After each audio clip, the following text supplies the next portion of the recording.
Austin Theory has retired a move after a terrifying botch. A WWE star is scheduled for their first match in 9 months, and a released WWE star has won a TNA championship. Stay tuned for the news. Kicking things off with some lovely upbeat news, Dakota Kai is scheduled for her first match in over 9 months.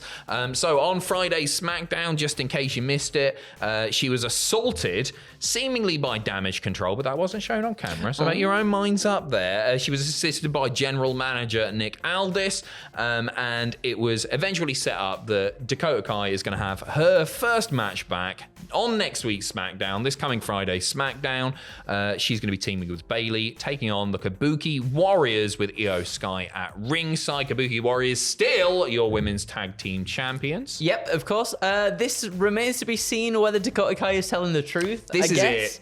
Which is the whole thing which is leading this. So obviously we didn't see the attack by the Kabuki Warriors or by Damage Control to Dakota Kai. So therefore it's still up in the air as to whether Dakota Kai maybe is sort of trying to pull the wool over Bayley's eyes a little bit, heading into a match with Io Sky at WrestleMania. Andrew, do you trust her?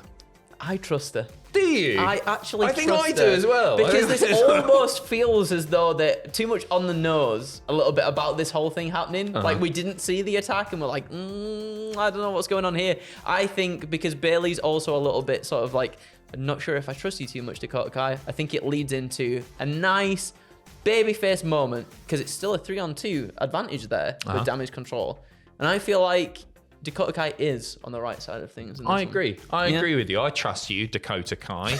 Another person who I trust implicitly is CM Punk, who has sent a heartfelt message prior to yesterday's Elimination Chamber premium live event. Punk taking to Instagram, sharing this message to WWE fans. He said, had a rough day mentally today. My heart and spirit are in Perth. Just a hard day, staying positive, and nobody wishes I was there performing for the fans more than me. Enjoy the show. Appreciate you all. There you go. CM Punk, obviously out of action at the moment.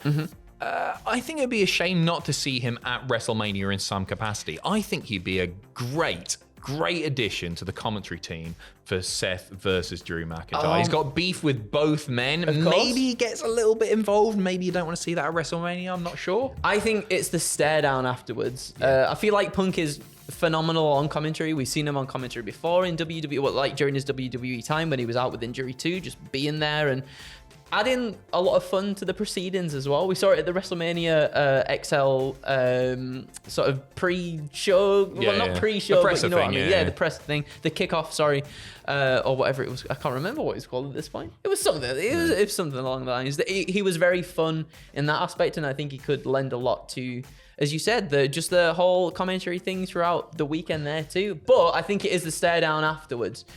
Drew McIntyre holding the belt high while staring at CM Punk being like, this was your moment, pal, and I robbed it. This is something to call back to down the line. Obviously, Punk's quite a way away from being cleared to return to the ring, but doing that there, handy for video packages, etc., etc. As we move on. I like the fact that you've just gone, Drew's definitely winning. I feel like he is at this point. I think he is as well. There's a lot of momentum behind him going into this, and I think it would be silly not to have him win the World Heavyweight Championship. I think you've got a feud there in him and CM Punk afterwards for sure. And I think, yes, if CM Punk is perhaps involved in commentary or in the show somehow, him staring down CM Punk afterwards is... It's the most interesting Drew has been in a long, long time. I want Drew to have that big WrestleMania moment. Yeah. Because although he had a big WrestleMania moment, nobody was there in attendance to see it. So I think Drew deserves that. And yeah, his character right now, his character work is the best I think it's ever been. Agreed. For sure. Agreed. Another man absent from Elimination Chamber was Bronson Reed. There's been a bit of confusion about whether Bronson Reed was going to be there or not there. He put some tweets out earlier in the week, but he has now clarified things with a few lovely words. And this is grand to hear, isn't it? It's lovely stuff. He said, full disclosure, originally I was set to be at WWE Chamber. It would have been an incredible moment. Unfortunately, plans changed, but everything happens for a reason. My wife and I have had our baby early. I was supposed to miss the premium live event to make sure I'm here for my family. Thank you for all your support, to all my friends and family who have reached out, to Triple H for guiding me. Now I'm not just big, I'm Big Popper. Oh, that's really that sweet, nice? isn't Scott it? Steiner's about to file legal action. Triple H responded. Yeah, he said, congratulations, Bronson is here. That is his handle on Twitter. Family is everything and fatherhood is amazing. I'm proud of you for not only your work, but for the journey you're now embarking on. Enjoy every moment. You're exactly where you needed to be. It was a shame not to see him because Yeah. who knows when WWE are next going to be on Australia for a big show like this. 52,000 odd, I think it was there. Yeah. Yesterday for Elimination Chamber. It was a really, really good show, and they managed to squeeze Indy Hartwell on the card. Obviously, Rhea Ripley main eventing alongside Nia Jax. And it was a shame, but he's missed it for all the right reasons. Absolutely. And that was the thing as well, wasn't it? Because I believe originally you were saying that he, nothing to do with his wife at the beginning of things, hit her, being pregnant and very close to giving birth as well. That wasn't the reason to begin with. However, obviously things change, real life changes. It's weird, isn't it, that you put that out a few days ago? Yeah. It doesn't matter. Let's not dwell on it. Congratulations. To It's amazing. the lovely couple. Absolutely. And their big baby.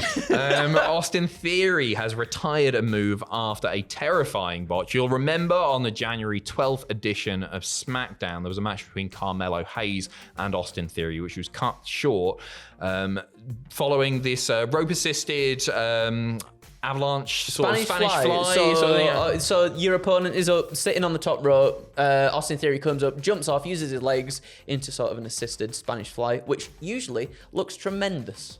Didn't quite go to plan, obviously. You can see it on the screen behind us right now. Theory's been chatting away with West Sport, and he said, in this scenario with Carmelo Hayes, I'm going for a move I've done plenty of times. It just so happens, as we're going through the rotation, the back of Carmelo's foot hits the top rope. So, all of the momentum of us rotating, when the foot hits, it takes us straight down. Just based off of the video, it looks insane. which it does. It looks really so rough. does. So rough.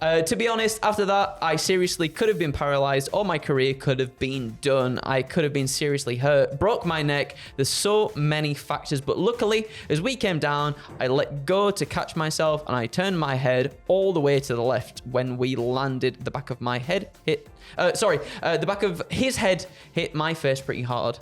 He goes on to say, that was such a scary moment, especially when you're out there and something goes wrong and doesn't feel right. Seeing the video footage back of myself upside down, literally on the top of my head. Wow, very grateful for that. And that move is retired for Austin Theory. There you go. I think it's not necessarily a bad shout to do that. It was really, really scary. Yes. Anytime that a match gets cut short because of something going wrong, but especially the landing that those guys took, it was really, really rough. And I don't think it's a bad shout. Agreed. You know what? If you were to choose two guys to be doing that move together, Austin Theory and Carmelo Hayes, not a bad shout, right? Anything could go wrong at any time. And I guess that goes to show sort of like the high risk of some of these maneuvers as well. Like Austin Theory's still a very young guy, still loads of years ahead in his career. When a move like that goes awry, for you to go, do you know what? That maybe not the best thing to do if I want to do this for a very long time, I think is a very mature thing as well. Yeah, for sure. And I think like just doing that stuff on the weekly TV shows might not be the best shout. It's really sensational. It's great to watch live. But maybe he'll pull it out at a big premium live event. That's it. Yeah. Something like that. It feels more special when he does something so incredible. Definitely. Especially when he said it's retired as well, right? Yeah, like exactly. He does it one time and then it feels like a big deal. Bit of a story there. Maybe he wins with it. Yeah. Anyway, we finish off with a released WWE star winning a TNA championship at No Surrender. Mustafa Ali making an appearance, but not just making an appearance, beating now former X Division champion Chris Sabin to become the new TNA Wrestling X Division champion. Good place for him, eh? Yeah, absolutely. And again, with a lot of these people that have been released from WWE recently, it feels like it's only just the beginning for them. And I'm very, very excited to see where their careers take them at this point. I think Mustafa being able to lean into the gimmick that he was hoping to do in NXT, this sort of political figure. He's doing great work, man. His character work, brilliant, right? And I think there's still so much left in that as well because he didn't even get to scratch the surface at all within NXT with that gimmick.